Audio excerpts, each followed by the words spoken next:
program or what? I mean, where does this art come from, Ms. Talley? A lot of the students who've participated in the program in the past, a lot of the art that is displayed on the walls was prepared by the students. You know, I think that to talk about young people between 8 and 18 years old this morning, Ms. Talley, is to suggest certainly that ISOA is doing a lot of things in terms of trying to meet some of the basic needs that young people have.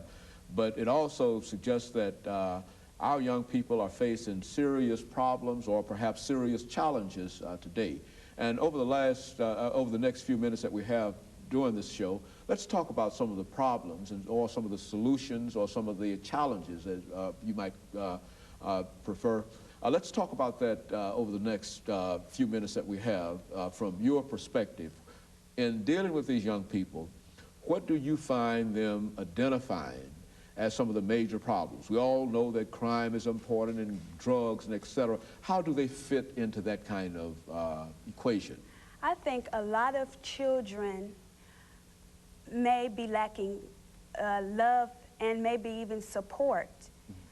And especially coming from a single-parent home, is not that the parent doesn't want to give that love and support, but when you're a single parent, you're presented with all type of difficulties and things, you know, that come to you that you can't just give 100% attention, you know, all the time.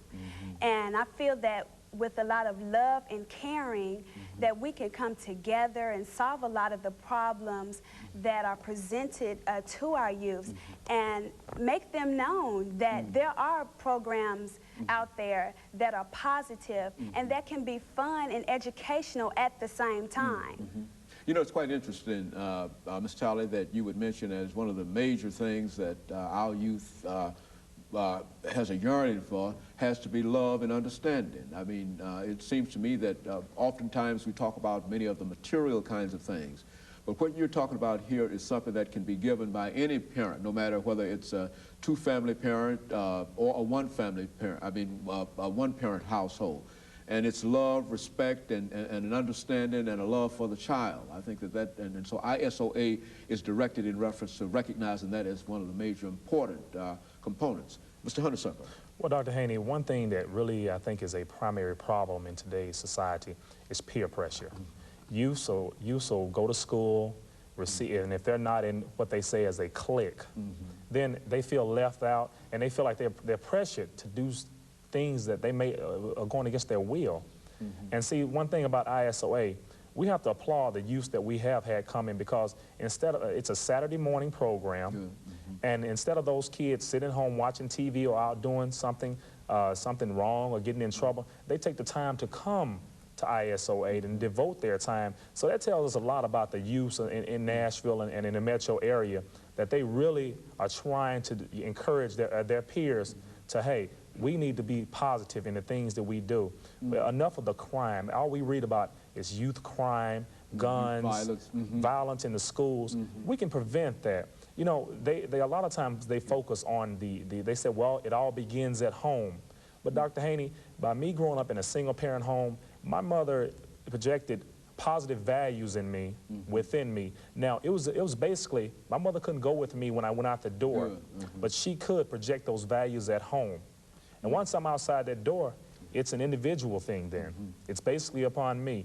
And the same way with youth today. We don't want them, their parents at home trying to do the best they can to project them in a positive image, and they walk out the door and do some negligent type acts. We want them to come and be positive, offer some positive things to the community, because hopefully that peer pressure from their positive side can rub off on the people that are doing something negative. Would you say, Ms. Talley, that, and I think that the statements made by Mr. Honeysucker would certainly agree with this, that if young people have something to do and persons to care about what they do, that they would become more active and more involved in terms of doing positive things rather than destructive or negative things. Would you agree with that? And from your experiences, tell us give us some of your experiences in reference to that. Yes, I agree with that statement. And I feel that communication plays a big role. We have to communicate with one another and find out actually what is going on in our youth's lives, and actually what do they want, and we have to be able to communicate with them on their level. A lot of times, you know, parent relationships, youth and parent relationships, everyone doesn't have that parent who's like a sister or who's like a best friend. So I find that with communication that we can knock down a lot of the barriers to the problems that are going on. Mr. Honeysucker, you know, one of the things that we find in many instances people find to be very, very distasteful in reference to our youth today is their selection of music and their selection of clothing. And let's, over the last 9 or 10 minutes that we have here, from your perspective, dealing with these young people every day, and hear the rap music and some of the vulgar words from our perspective and from our definition, etc., and the baggy pants, what are they trying to tell us in reference to that? Or are they trying to tell us anything in reference to that? Well, as they say, Dr. Haney, it's a fad or a trend. Wearing baggy pants or your hat backwards, and, you know, watching BET and rap, MTV and rap music, you know, that takes a lot of time. You know, kids, that shows us that they focus a lot on what's put on our television and what we hear on the radio. And so basically, referring that to ISOA, if we come in, we dress in casual clothes, we're down to earth, but see, Dr. Haney, you have to be able to relate to the youth. We can't walk in there, if the youth are more used to being street terminology, we have to, that takes a trend, it takes time to convert. And we can't walk in and throw a higher type of education or learning on the youth when they're not used to that, because it takes away from their attention. So what we try to do, we try to more or less blend in with the youth and slowly, and through a progress of time, try to influence them into a certain way of living and positive thinking.